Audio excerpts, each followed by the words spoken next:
Everybody mock Jake, he burnt a pizza. My pizza looked like Anakin. Oh, we're talking hockey puck territory. You know what I hate? I hate that I don't know what planet that was on. Mustafar, that's the one. Man, don't you hate it when your pizza looks like Anakin on Mustafar? Do you think people from Mustafar have a Moosie? 40 seconds in. And just to make Matt cringe, cussy. Listen, we were... Well, not we, more like Jaice. Explain to the listeners how we were talking about cars and whether or not the cars have cussy. It's a so I shared a meme in our group chat that we have for the podcast game. And it's simply a picture of when Lightning McQueen is sticking his tongue out to win the race. And it says, "No wonder Sally was in love with Lightning McQueen." Yeah, and for reference, that tongue was like solid 2 feet long. And the implications of this meme implies that the existence Pretty clear of the cussy. I don't... The fact there are also children cars in the universe further solidifies this implication. The cars fuck. Toss that catalytic converter. I wish I could make the cars fuck the episode title, but it's far too explicit. I'm sure we can come up with an appropriate euphemism. This one is truly an After Dark, everybody. The cars honk hard. Your dad doesn't just fuck Max. Oh, I love that one. He yucks. Oh God, that meme is top quality. Oh, I was gonna say, the episode title can just be Lightning McQueen's tongue. No, Lightning McQueen's magic tongue. There you go. There we go. Oh, I hate everything about this so far. But yeah, no, to go on what you just brought up, Jake, that meme is one of my favorites. And when somebody actually took it and acted it out with appropriate voices... I believe that was ProZDA that did that. Oh, it's perfect. I was rolling the first time I heard that. I'm gonna see... ProZD's not gonna copyright strike me. Yeah, this is... I can play the audio from that. You guys... Jason, Jake, you won't be able to hear it, but the podcast can. Oh, I think it's time we had a talk about the birds and the bees. How wonderful for them. God, no. What's wrong, Yeah, right? Maxie? I just don't think you're the right person to talk to about this kind of thing. You think I don't know about sex? How did you think you were conceived, silly? I guess I'd always just hoped it was some kind of test tube situation. I know I come off as silly and oblivious, but I have the same urges as anyone else. These primal animal cravings have persisted long after your mother's passing, and to this day I yearn for the next opportunity to take pleasure in the carnal union of flesh. Your dad doesn't just have sex, Maxie. Your dad fucks. Heck, one time a condom snapped off my ding-dong so hard it bounced around the room and landed in the back of my throat. It's just gonna end it there. It says, heck, one time a condom snapped off my ding-dong so hard it bounced around the room and landed in the back of my throat. Yeah. All credits go to ProZD for voicing that. I don't know who made the original comic, but if you're out there and you're listening, God damn it. What's been up since the literal 2 days it was since we recorded the last After Dark? Guess if anyone wants to... You know, I'll link the ProZD video in the description of this episode so you guys can... It is worth listening to. Just to hear it in Goofy's voice. Just save it to your favorites, send it to all your friends and family. They'll love it. It was a nice Christmas gift. Speaking of, y'all got plans for Christmas? Christmas? I don't know. Not really. And then there's this kind of companion one that's from Kingdom Hearts. Oh no, there's more? No, it's a different one, but it's kind of on the same vein. Oh yeah, I've seen this one before. Hiya, Max. Hiya, Dad. Goofy Goofy fucks. fucks. Goofy fucks. Because even Donald's baffled, like, what?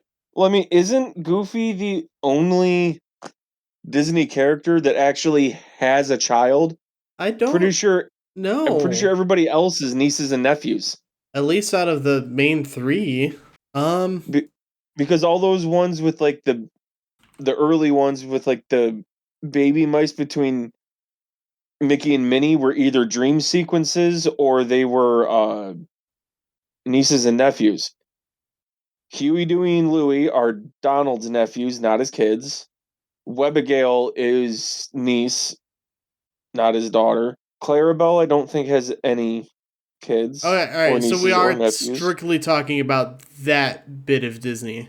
Yeah, like the actual cartoons, like the ones that. Well, I was gonna say, I mean, technically, like several of the princesses have moms, so Right, but like they're not prominent major characters. On Donald Duck's Wikipedia page, it says, in fact, his anger can make him powerful enough to defeat ghosts, sharks, mountain goats, giant kites, and even the forces of nature. This is true. Also, to get his full history, you actually have to do an FOIA request with the government because he was officially made part of the armed forces.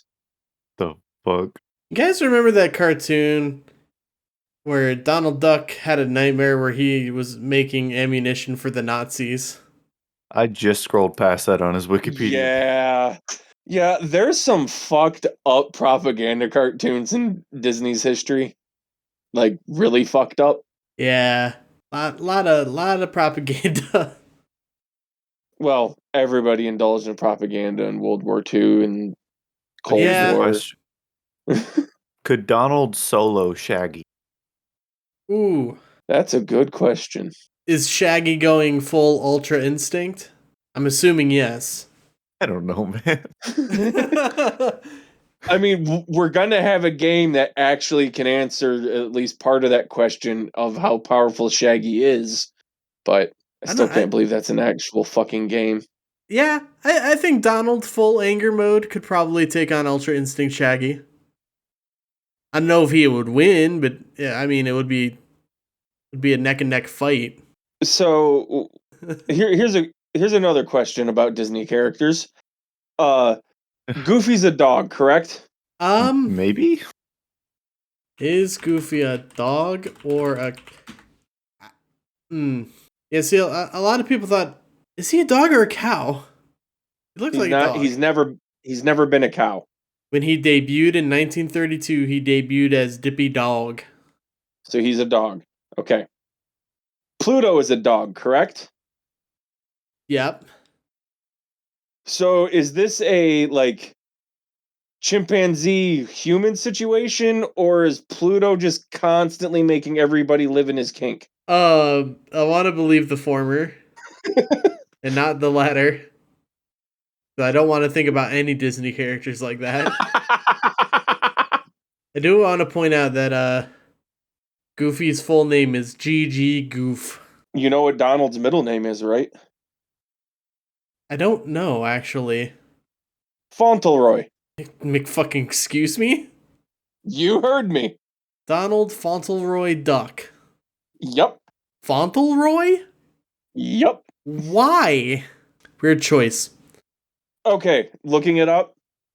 Donald's full name is Donald Fauntleroy Duck. His middle name appears to be a reference to his sailor hat, which was a common accessory for Little Lord Fauntleroy suits, which is the kind of suit he wears. Little Lord Fauntleroy. Incredible. We're making deep cuts right now. Oh, Okay, his full name is revealed in the animated short Donald Gets Drafted. Jesus. There's a couple of old Looney Tune and Disney cartoons with drafting. Because there's one with Daffy where he's running from the little man from the draft board the entire cartoon. Really? Yep. What the fuck, man? This is where I really shine, because it's like random bullshit useless trivia I will never be able to use. So I think the first propaganda movie that Donald Duck was in was called Donald's Decision, and it was directed at the Canadian public to buy war bonds during World War II. That's a still from the Daffy one. Oh, yeah, I've seen that. Most people have, but they don't remember what it was about. But you show them a picture and they're like, oh yeah. Now let me look up Warner Brothers propaganda films. Oh, that's going to be a lot bigger, I believe. Oh, I know. Warner Brothers was a little dodgy. Well, if I remember right, the planned Roger Rabbit sequel was a whole like thing that was supposed to go on with him and Bugs in World War II. Like, if you want to look it up, it's Roger Rabbit 2, The Toon Platoon. Hang on, I'm just learning that Chicken Little was originally an anti-Nazi movie. Okay, that one I didn't know, and I'm going to need some explanation. Came out in 1943. Short was closely based on the fable of Henny Penny. It is an anti-Nazi film showing the evils of mass hysteria. Okay, I can get the evils of mass hysteria, but I don't get where the Nazis come in. The narrator introduces the audience to the happy and content locals. Okay, these names are really funny. The locals at a local... yeah. Why is the sentence written so weird? At a local poultry farm, Cocky Locky, Henny Penny, Turkey Lurkey, Ducky Lucky, Goosey Poosey, and Chicken Little. However, I'm trying to find out what the fuck's going on. This paragraph's written really weird. Little do they know outside the yard, a hungry fox, Foxy Loxy, has happened along and is intent on catching himself a chicken dinner. However, he can't hop in and help himself due to the high fence, locked gates, and well-armed farmer. So taking advice from his psychology book, alright, he states, why should I just get one when I could get them all? He reads aloud a passage telling him that the best way to manipulate the whole flock is to begin with the least intelligent, identifying Chicken Little after searching the yard. According to Disney historian David Gerstein in a comment, the studio had the title of the book that Foxy Locky reads changed from Hitler's Mein Kampf to the generic psychology in a post-war reissue. Okay, so it's an allegory. Okay, I'm going to read you the plot synopsis of The Toon Platoon. Okay. Get ready, this is a trip. I'm reading it right from the Wikipedia. Spielberg discussed a sequel in '89 with J.J. Abrams as writer and Zemeckis as producer. Abrams' outline was eventually abandoned. Nat Maudlin was hired to write a prequel instead of sequel, titled Roger Rabbit, The Toon Platoon, set in 1941 to 43. Similar to the previous film, Toon Platoon featured many cameo appearances by characters from the golden age of American animation. It began with Roger's early years living on a farm in the Midwestern United States. With human Richie Davenport, Roger travels west to seek his mother, in the process meeting Jessica Krupnik, who would be Jessica Rabbit, a struggling Hollywood actress. While Roger and Richie are enlisting in the army, Jessica is kidnapped and forced to make pro-Nazi German broadcasts. Roger and Richie must save her by going into Nazi-occupied Europe, accompanied by several other Toons in their army platoon. After their triumph, Roger and Richie are given a Hollywood Boulevard parade, and Roger is finally reunited with his mother and father, Bugs Bunny. Hang on. Bugs Bunny is both the mother and the father? See, this is how it's written. After the triumph, Roger and Richie are given a Hollywood Boulevard parade, and Roger is finally reunited with his mother and father, Bugs Bunny. So that would imply that, yes, Bugs is both his mother and father, which means Bugs fucked one of his female personas? Or this is a cellular split sort of reproduction where Roger Rabbit was just sort of born from the flesh of Bugs Bunny. Also, could you imagine how fucked up it would be to hear Jessica Rabbit say some just truly awful shit about Jewish people? Spielberg left the project when he decided he could not satirize Nazis after directing Schindler's List. So that kind of makes sense. But like, how did anybody even think this up to begin with? Like, why do you even take cartoons there? Like, I get it back during the actual time. You need to keep morale and everything up. What, the 80s? Exactly. Why do we need to go there? Like, you could have just had him, like, touring the states, trying to find his parents, and ending up in Hollywood, and that's where he finds out, oh, hey! But no, we have to bring World War II and the Nazis in with Roger Rabbit for some reason. Man. As you do. God damn it, it's always the Nazis that ruin everything. You're right. But also, what the cartoons are weird, man. Yeah. that kind of goes with the territory. But yeah. I absolutely love like the original movie though, Who Framed Roger Rabbit. Yeah. Like that film is a testament to animation and animators going the extra mile. Shocker, I haven't seen it. I'll put it this Matt, we're gonna kill you now. I'll put it this way. That movie has been the trope namer and trope maker for a lot of future animation things. Yeah, that makes sense. Like if you've ever heard the phrase knocking the lamp, it is based off of a scene in Roger Rabbit where they're in the hidden room of an old speakeasy where the still used to be and all that. Uh-huh. And Roger moves around and one of his ears hits the hanging light bulb. And the animators and crew wanted it to be so realistic that they keep the light swinging for the rest of the take or the rest of the scene. And they actually figure out where Roger's shadow is supposed to be based on where the light's at. And it's such a small detail. The other animators are going to notice it and go, well, holy shit, they actually went that far. But it's also small enough that most regular audience members aren't going to notice. It's going that extra mile just to be like, yeah, we did that. We went there. We fucking went there. Like, Do there's something about it. There's another scene near the beginning where you remember the big cartoon hippos from like Fantasia? Yes. One of those sits down on a bench that a human is sitting on the other end of, and the predictable cartoon thing of the guy on the other end gets thrown way up in the air. They do that, like how it would realistically happen. And like it's just a bunch of little shit like that, and that's why I love the movie. You know, I got curious, so I went on TV Tropes and tried to look that up. Who Framed Roger Rabbit is the trope namer for the Roger Rabbit effect and Toontown. Gary K. Wolf confirmed on his Facebook post that, contrary to popular belief, bump the lamp was not an actual term used in production. Screenwriter Dan Wolf coined the phrase for the speech he wrote for the Michael Eisner well after the film's release. Yeah, but I was referring to that as the trope itself, not anything. I know. I'm just saying that TV Tropes doesn't actually have it listed as a trope, which is weird, but because it should be.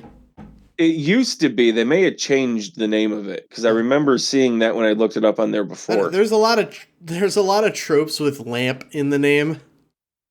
True. And like different variations on lampshade. And that movie's got such a great cast. I mean, can't go wrong with Bob Hoskins. Bob Hoskins, Christopher Lloyd. Shit, Christopher Lloyd was in that movie. Yup, he's the judge. Judge Doom.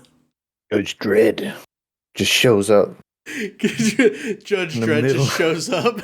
I am the law. Bam. Yeah, Bob Hoskins, Christopher Lloyd, Joanna Cassidy, bunch of voice actors, obviously. Mel Blanc being one of them, because of course. Right. Man, now I'm stuck on like just watching Who Framed Roger Rabbit, and then just fucking Judge Dredd comes in out of nowhere. No, I highly suggest that you watch it when you get the chance, because it's a great movie. It really is. Yeah, it's just one of those things I haven't actually just like, I didn't sit down. it's one of those movies that one of these days I just need to sit down and decide to watch it. I mean, I have Disney Plus and Amazon Prime, so I can. It is on Disney Plus. So yeah, I was just actually looking up as you said that. What streaming services is Dread on? Because I also need to watch that. That's on Hulu. I've seen the original with Stallone. I have not seen the newer. New one with Carl Urban is pretty badass. I've heard it's pretty good. Like, I love the old Stallone one too, but like, it's also solidly schlock. And I love schlock. And full of memes. And then the whole redneck cannibal family. I don't remember that, but... The ones that have him captured at one point with Rob Schneider. Oh! Okay. Yeah, they're cannibals. Don't know if you ever picked up on that, but yeah, no, those guys are cannibals. They were getting ready to eat Schneider and Stallone. I've only seen bits and pieces from that movie, but yeah, it didn't clock that they were cannibals, I guess, when I saw it. It's been like 10 years plus, maybe. I think Stallone does say it at one point, but it's like one quick line. Right. One of them throwaway lines. But... Oh, in 2012, Rebellion released Judge Dredd vs. Zombies, a game for iPhone, Android phones, Windows 8, and Windows Phone. You guys remember the Windows Phone? Vaguely. Yeah. It wasn't good. But that just sounds like another time where Judge Death goes bad, or something involving him. Judge Death? I believe that there's something to that effect. There's an undead judge in the universe. Here's the thing. I'm going to post a picture of him, and if you have ever seen the Batman Who Laughs, you're going to see a lot of inspiration. The Batman Who Laughs? It's from the Metal universe, and it is basically what if Joker and Batman were the same character. Oh yeah, we established last time that I'm not a big comic book reader. This is also a more recent one. That looks cool. That's a cool design. Scary as shit. And then this is a statue, but that's the Batman Who Laughs. And you can see Batman Who Laughs pulls a lot of inspiration from Judge Death. Yeah, I've seen that statue before. But yeah, no, that's the Batman Who Laughs, and he's basically the Joker of his universe, and he's fucked. Yeah, he looks very scary. He is the evil counterpart and alternate version of Batman within the Dark Multiverse. Notable aliases: Darkest Night. Yeah. Oh my god, this list of abilities. Yeah. Yeah. At one point, he gets Dr. Manhattan's powers. Yeah, and when you go through, I think it's DC or Dark Knight's Metal, and then he had his own series for a little bit. He gets out of hand, like crazy out of hand. That's nuts. Dude. Yeah. All right, I kind of want to read this. From what Wikipedia is telling me, there's only 7 issues of Dark Knight's Death Metal, so. Well, Death Metal there's Dark Knight's Metal, and then there's Dark Knight's Death Metal, which I think is that was his solo run, I think. Yet Dark Knight's Death Metal is not the same as Dark Knight's Metal. They're related, I believe, but not. Okay, 6 issues. Ooh. Okay, I love it when companies do this. They publish some ancillary content. Like Wikipedia says they released a 6-track EP of heavy metal songs alongside the release of the graphic novel. That's pretty cool. Oh, I definitely need to read this now, because I'm reading a synopsis, and I did not realize Dream shows up in Dark Knight's Metal. I'm going to have to write this down. Like Neil Gaiman's Dream. Like the Sandman Dream. Unfamiliar. You know the comics, The Sandman? Nope. Do you at least know who Neil Gaiman is? Yep. It's like one of the most iconic non-DC Marvel stories for a while there because it was Vertigo until DC bought Vertigo. No, like it's. Oh, I didn't know he did. I didn't know he did comics.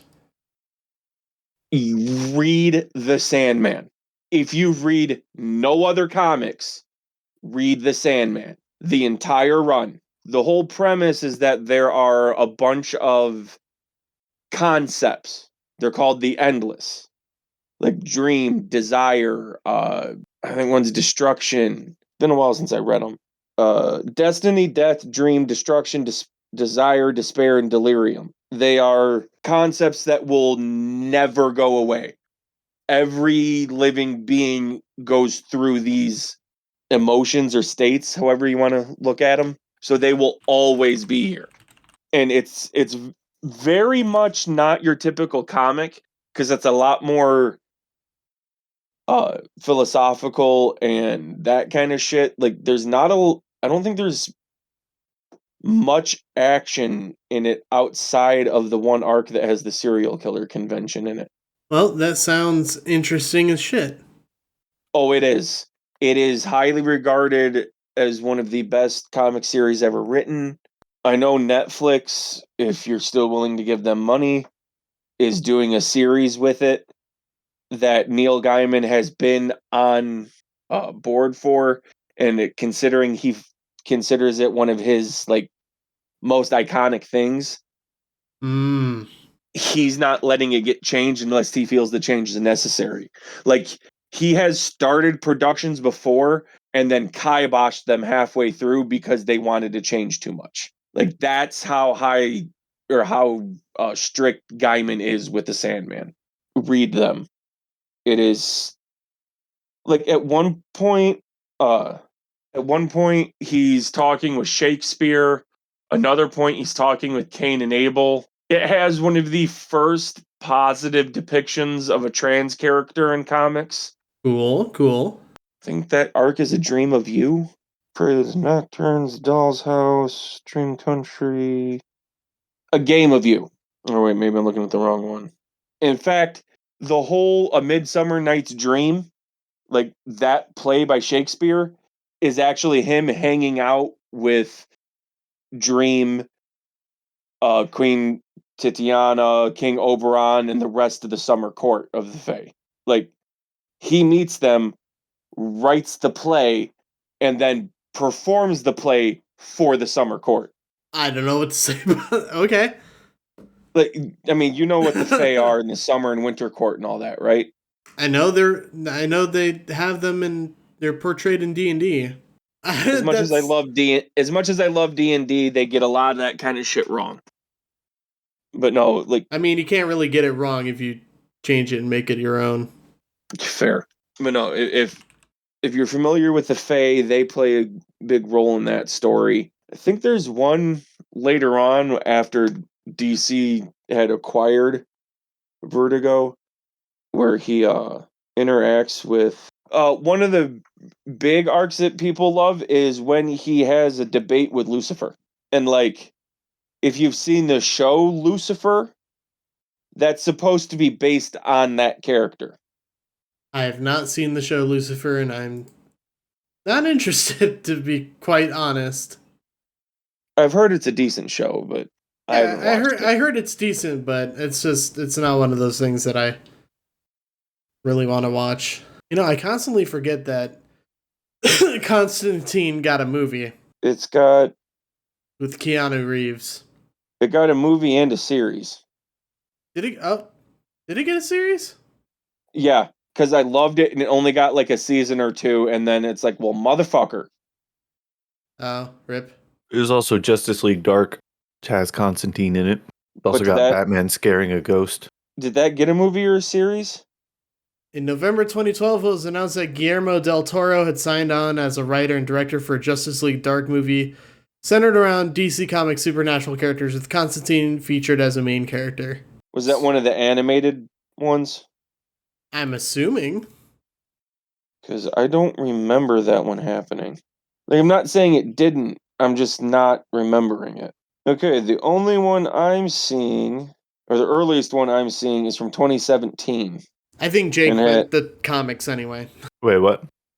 I was talking says- about the Justice League Dark animated show. Well, the earliest film. I'm seeing is 2017, not 2010. I believe that's the one. Yeah, Constantine, Zatanna, Batman, Jason Blood, Faust, Jon Stewart, Wonder Woman. Yeah. Okay, that's an inspired choice. Alfred Molina is Destiny. Hey, don't talk shit about Alfred Molina. No, I'm saying it's a good casting. And now all I can think about is the fucking laser collection. Dude. And oh my god, it's Alfred Molina. Those videos were my late middle school, early high school. Dr. Octagonopus.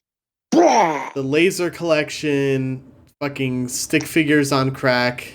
Like the entire early era. Early, like, not Bad Robot. I meant to say Robot Chicken, but I said Bad Robot. Like, Robot Chicken inspired, like, sketch comedy things.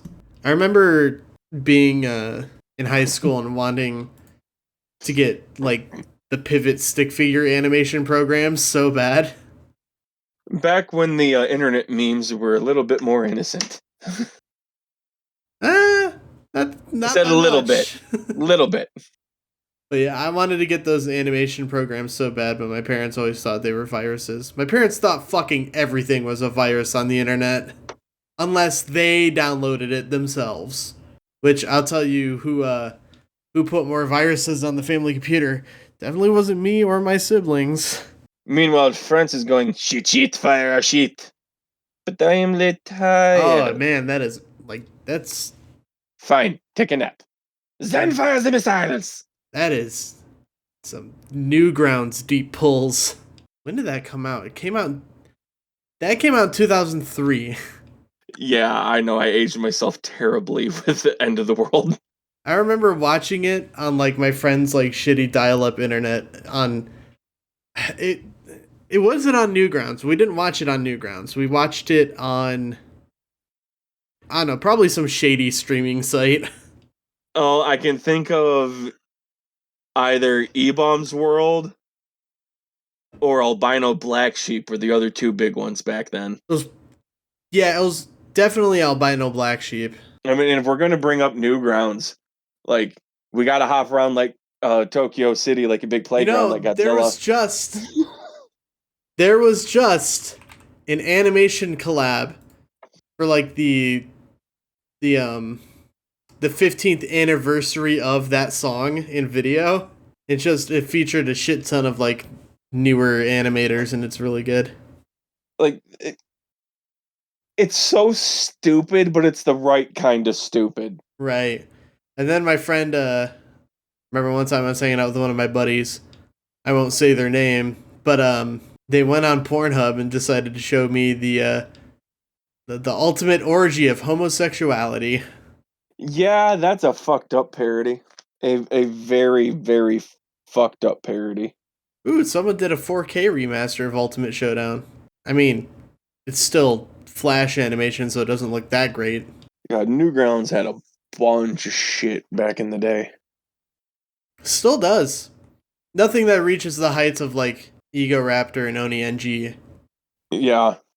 God, Ego Raptor shit was just... I remember wasting so many afternoons watching his shit. I remember when I started watching the really bad stick figure animations on YouTube, I kept hearing all these quotes, and then later I discovered Ego Raptor and Game Grumps, and I was like, oh, those stick figure animations literally just ripped audio from, like, Metal Gear Awesome and shit. Right. And just made them stick figures. I think my favorite one is the one he does for, I think it was the DS Trauma Center game or something, where you're a doctor or something in a trauma, right, trauma. Right. Mm-hmm. And it's just, the video is just him, like, trying to, like, more action-y it up. Because the part at the end where he's like, doctor, she has cancer, and he does that face where it's just like, And here's your gun to shoot the cancer! Zap, zap, powie, powie! And it's like, what? Where the fuck did that come from? something similar to that, and it's just... Yeah, I know what you're talking about. Jake, is there any old school internet things that you remember or like?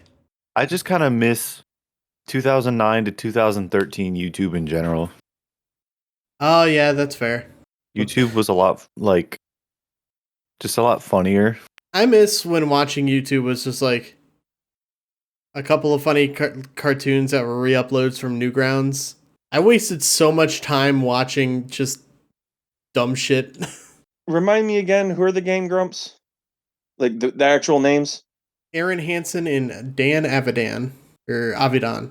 However, Okay, yeah. So Aaron just literally pulled the audio from his Ego Raptor videos.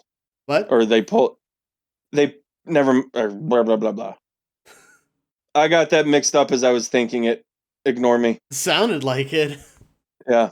When you were talking about how they ripped for the... the stick figure animators did that. Yeah, they literally just ripped audio from Ego Raptor cartoons.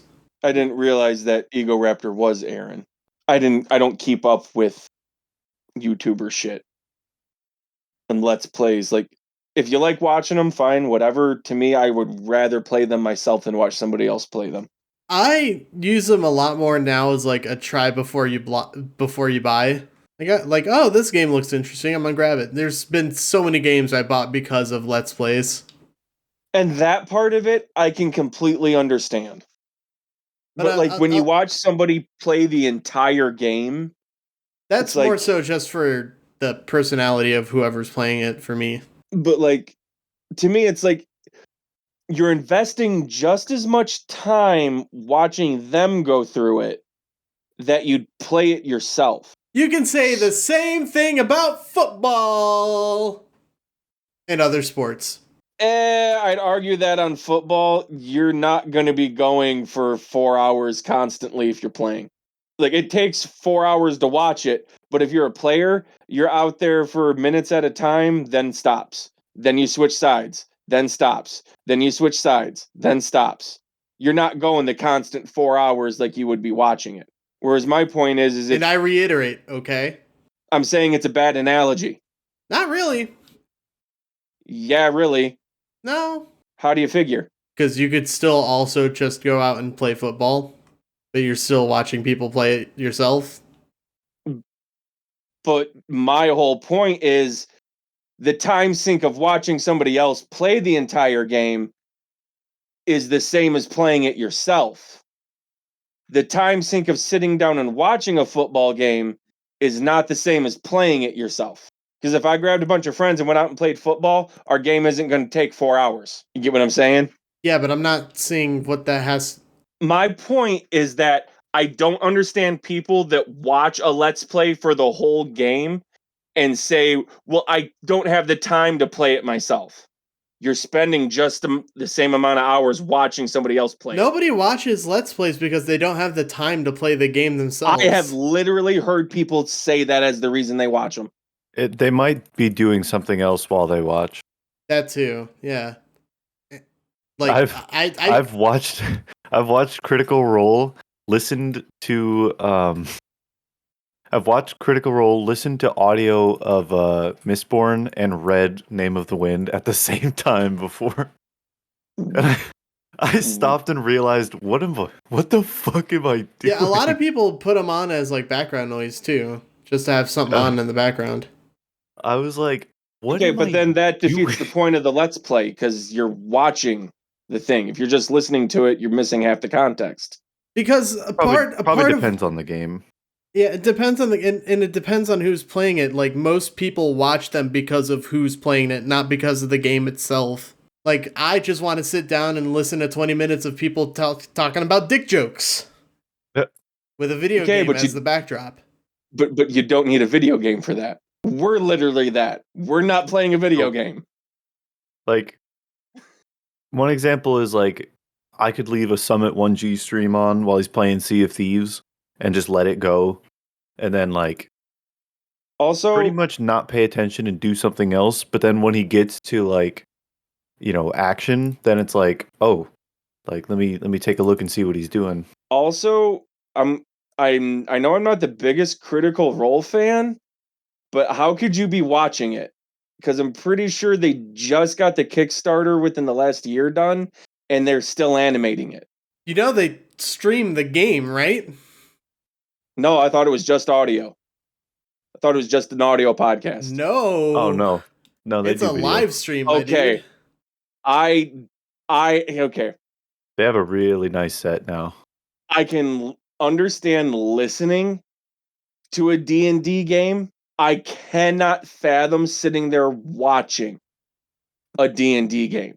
Critical Role is a bit of an anomaly because they're all professional entertainers. And so the show itself is almost like a 4-hour episode of a show rather than 4 hours of people playing D&D because, like as I said, they're professional entertainers. So it's not really like watching us play D&D for 4 hours. Oh yeah, it's if there were a live action version of Moral Ambiguity, it would not be fun to watch. Like it's basically like watching like 10 of your favorite voice actors just like play D&D, and also it's like watching a show and at the same time you're also getting like 9 best friends just fucking around with each other. And visually, like Matt Mercer always puts up like battle maps, and they're always super super nice and detailed because he has those resources. And so like some people might want to watch so that they can see the battle set pieces. So in other words, you're saying there's a very, very specific reason why Critical Role is so far ahead of every other D&D podcast out there. Yes. It is a combination of who is on Critical Role and just how compelling of storytellers they all are. It's like one part the incredible stories that they tell and that Matthew Mercer weaves it all together. One part just like the production value, especially like from season 2 to season 3, is amazing. Oh yeah, it's nuts. And then 3, I think, is just like they've just become like some of the biggest names in D&D, and like they have like access to so many resources that makes watching them so interesting because they can do things that other people can't, pretty much. Like the set that they have for campaign 3 is unbelievable. They have like dynamic weather and lighting effects going on in the windows. Shit so much. It's so cool. The lighting changes based on whatever's going on, and like there's like weather effects on like the fake windows. It's nuts. You know what? I mean, like, they're part of the reason G4 on cable TV has a D&D show. I would not doubt that for a second. I mean, at this point, the Critical Role has like that's a full-on production company. Oh, it is. Can't think of the word that I'm trying to use here. It's sort of grown bigger than D&D. There's a word that I'm trying to think of, but I can't find Brand? it. No, like just for the way that they sort of grew larger than D&D. Surpassed? The word will come to me at an inconvenient time. When you just yell out a random word later, we know why. Yep. Gotcha. But yeah, it's like they've just grown into something that's much larger, transcended. That's it. They've transcended D&D, where it's like, before, like at the start, you would only probably watch if you were a fan of all these voice actors or if you were a fan of D&D. But now, I mean, there's thousands of people who love Critical Role and have never played D&D, which is fine. It's interesting how it's changed. Critical Role is almost its own. Well, it is its own thing now, separate from D&D. It's almost like D&D and Critical Role are like a crossover. That's a pretty good way of putting it. The most powerful crossover in fantasy gaming history. Again, I'm not going to knock anybody that enjoys it and everything. I just do not. I don't get it. That's fine. It's just different, different people enjoy different mediums and different forms of media differently. And for a long time, I didn't think I would get into Critical Role either. I spent a lot of time, I didn't not like Critical Role. I just never thought it would be my thing. What really turned it for me was Acquisitions Incorporated. I get podcasts, I listen to a couple myself. Those I can understand. You can throw in as background noise and everything. But my whole main issue, back to what we were talking about before, is I don't get Let's Plays. I really don't. What are y'all doing? Hey. I don't understand the appeal. I just got off work. Figured I'd come in. Y'all were still here, and Nick wasn't here, so I assumed y'all were doing an after dark. Figured I'd come in and say hello. Yeah, these are. Yeah, we're just trying to. I know Jaice doesn't understand why people watch Let's Plays, and I've stated my reasons. Not Let's Play. Well, unless you meant Let's Plays of video games. We were talking about Let's Plays, and then we kind of tangented into why people watch Critical Role. Actual plays and Let's Plays are different. In terms of, so there's two reasons I would watch a Let's Play of a video game. I'm sorry, I just immediately dumped into the conversation here. I apologize. Before you continue, though, like I said, the reason I watch people play Let's Plays is for the people who are playing them, not necessarily the game themselves. Like, if it's a game that looks cool, but I'm not going to buy it and I'm not going to play it, I'll watch them play it. But if I do end up playing the game that's like, oh, cool, I can kind of use their thing as like a guide on how to play it, depending on, who's playing it. It's purely for the personality. It's 100% for the I would never use a Game Grumps video as a guide on how to play a game, because they barely know how to play video games themselves. Right. But then I go back to my point of, is if you're listening to them for the personalities, why is the video game there? Because it's there for a visual aid. Visual aid, and some of the comedy comes from whatever happens in the game. Exactly, and how they react to certain things in games. Exactly. Okay. With stuff like actual plays like Critical Role, it's literally about the personality. Someone, I don't remember who it was. Brennan Lee Milligan did an interview with Griffin McElroy, and one of the things he mentioned about actual plays that I think was really interesting is there's two stories going on with an actual play, like Critical Role. There's the story of the game, which is usually like a good fantasy epic, how those go. And then there's the story of the people in playing the characters interacting with each other. And both of those things are fantastic and amazing. That's how you have to find like the good. You got to find the people that you really like, and then you can watch them play. I could watch like Jerry Holkins. I could watch him play like fucking Stardew Valley and just dick around. Like, there are people that I would just watch play almost anything. But there's also the thing of like, I want to know. Let's Plays are really good for like, is a game good? Like, do I want to pay $60 for this thing? I don't know, but I can watch a video for like an hour and decide if that's the case. And it's way cheaper than buying the game. I did admit to that being a pro in their favor. Right. That like I can see that aspect of like, hey, I don't know if I'm going to like this. I can watch a few hours of gameplay and then have a better idea. I don't get people watching an entire game done in a Let's Play. One of the only just play it yourself at that point. One of the only Let's Plays I'm currently watching is Wooly Versus doing Dark Souls, and that's just to see how Reggie plays Dark Souls. Like, I like watching people's approaches to certain games and how they interact with certain games in specific ways. Like, there are things that he would have done that I never would have done. It's just that kind of stuff. Yeah, Matt. Basically, just everybody has their own reasons, and a lot of it is personality based. I mean, that's really all of YouTube, honestly, when you get down to it. It's just personalities doing different things. I'm not a big YouTube influencer person either. Yeah, they annoy the piss out of me. I totally get that. You were talking to someone who is, and someone who would like to be eventually one day, maybe. Probably not, though. So I get it. But yeah, like I started watching like Let's Plays. I wasn't a big Let's Play person until I started watching this. Nick got me into the Best Friends, and then through that, I started watching Pat stream, and that's kind of where I was. I used to make fun of my brother for watching Let's Plays until I discovered Game Grumps. I'm not gonna make fun of anybody for watching them. If you like watching them, fine, that's whatever.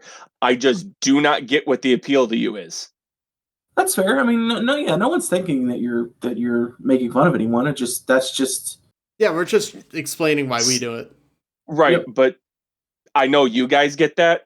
People listening to us may not. Honestly, like I'm literally sitting here watching some dude play Apex Legends right now. It's also a really good teaching tool. Let me look at our age demographics. Age demographics don't mean shit. People will take things different ways regardless of age. Germans that watch us, those guys, they know what they're doing. Germany is our number 3 rated country. Seriously? I thought it was our number 1, actually. Who's our number 1? Our number 1 is United States, followed by Canada, and then Germany, then Denmark, then the United Kingdom. Denmark was the one I was thinking of, yeah. And according to this graph, we have less than 1% of Saudi Arabia listening. Nice. What? Nice. It could be someone using a VPN. It could actually be someone from Saudi Arabia. Yeah. Like it boggles my mind. Like, we international, baby. Exactly. To me, wild. We're small. We're insignificant. We are a blip on the fucking D&D podcasting radar that disappeared almost as soon as we showed up. And hey, you're not wrong. But how the fuck do we have international fans? Again, it's more than likely a VPN. And you can use that for, a certain percentage, but I'm pretty sure our percentage is over like that margin of error of international. Tunisia is a country. That's cool. But there's a non-zero number of people using internet from Saudi Arabia of some kind to access our content somehow. And yes, it could be a VPN for some of the countries, but it's not all of them. And it's still I don't think the Germany one is probably not VPN. But it still boggles my mind that our little piddly fucking podcast has international fans. Maybe moral ambiguity means something different in German. We just don't know it. It's always cool when you find out something you do is like, oh hey, people actually like this. So what we were first discussing is Walt Disney propaganda films. Yeah. Okay. From World War II. Oh, like Donald Duck screaming the big double H over and over and over again? We were talking more when he actually went to war, but yeah, that's one of them too. Do you... Okay, since you weren't here, do you think... I forget what the question was. Uh-oh. I'm worried now. Would an angry Donald Duck solo Shaggy? Yes! That's what it was. Would an angry Donald Duck solo Ultra Instinct Shaggy? No. No. It depends on which Donald Duck. Are we talking about like all forms of Donald Duck? Because Donald Duck knows Zeta Flare, which is the strongest magic in Final Fantasy by like a mile. That is true. He knows the strongest magic, and it almost killed him. But if you're talking about like pulling the limiters off, it would probably kill him. It would probably kill Shaggy. I would say you go everything they have access to across all media appearances. Then yeah, 100%. 1,000%. Because technically, the Ultra Instinct Shaggy is a meme. It's never been in anything, actually. Yes, it has. Okay, right. Well, it's supposedly in the new game. You're right. It's not supposedly. Wrong. It's confirmed. He has also made an appearance in a bumper for a different animation where he takes out Scorpion. Oh my God. Ultra Instinct you're right. Shaggy no, you're right. Mm-hmm. is a legitimate thing now. That's right. I remember He's not just a meme. Fuck. God, I hate the world. As I still think Donald Duck kills him with Zeta Flare. As I've stated, I think maybe 1 or 2 After Darks ago, we memed Ultra Instinct Shaggy into existence, and now we must pay for our hubris. God. Yes. Is this really funny? Because this question would be right up Nick's alley because he's all about Kingdom Hearts. That's very funny to me. I have to expose you now to the revelation the other 3 have been exposed to. Have fun. Okay. I posted a meme earlier. Oh no. Of why Lightning McQueen had Sally fall in love with him. I saw that. Ew. And that implies the existence of a cussy. No. Oh God. And now we've come full circle, and I think that should be the end of it. I took damage from that. I took psychic damage from that. I need to fucking take a nap now. We all did. I need a long You want rest. further psychic damage? No! Why would I want further psychic damage? Yes, please. Give me a plate of that. What? No! Gross. God. What, you don't want to picture him rimming her exhaust? No, I really don't. I really super did not want that. If you want to get in touch with us, no, we're on Twitter. If you want to get in touch with us, don't. If you want to get in touch with us, just don't. Because this is what you have to listen to. Just don't do it. Yeah, this episode is very close to like us real life. We have what the kids call range. We're on Twitter at AmbiguousPod. We're on Facebook, facebook.com/ambiguouspod. Yeah. YouTube.com, search Moral Ambiguity Podcast. You'll find it probably. And God. Yeah, that's about it. We'll see y'all later. I shouldn't have come on. I should have just gone to bed. This was a mistake. You decided to jump in. You have to deal with the consequences. Hey, but you can say I'm a special guest star. Right. I'm a special guest star today. That's cool. All right. And remember, the title of this episode is Lightning McQueen's Magic Tongue. Bye! No, Later. no, God, bad. Gracious.